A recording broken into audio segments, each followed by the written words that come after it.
back with another exclusive video. If you don't remember me, I'm Dahlia, and I want to wish all of you a Merry Christmas. And today I'm going to be doing spaghetti with lamb meatballs with eggplant. And so what you'll need is eggplant, onion in pieces, salt and pepper, plain yogurt, garlic, spaghetti sauce, chicken and flavor, egg, and breadcrumbs. So I'm going to cut this in little cubes and I'll be right back. Hi guys, I'm back. I cut all my eggplant, and now before I cook it in my pan, I'm going to put a bit of oil, and then after I put a bit of the oil, I'm going to put my eggplant for 5 minutes, but I'm going to put salt and pepper. And I'll be right back. Hi guys, I'm back. My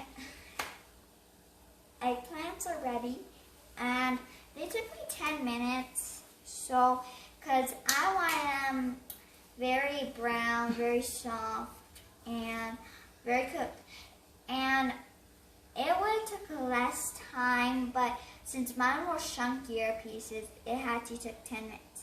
So what I'm going to add is red pepper, onion, chicken flavor, and spaghetti sauce into the pan. I'll be right back after I mix.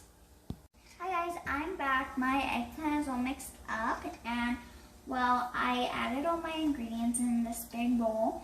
And if you don't see, my garlic is in little pieces. I'm going to start making the meatballs, and I'm going to hand mix it. So, be right back. Hi guys, I'm back. My meatballs are all done. I'm going to put them in the oven. And while then, I'm going to make my spaghetti. I'm just going to follow the instructions that are on the back. Hi guys, I'm back, and it turned out great. But I want to give you a little tip if you don't know if it's fully cooked. So you get the meatball, you get 2 forks, and you open it up. And if it's pinkish, it needs to be cooked a little more if you don't have a thermometer. So I'm going to try my eggplant. So that tastes good. Yeah. The meatball is so good. Thanks guys for watching. Give me a big thumbs up and subscribe.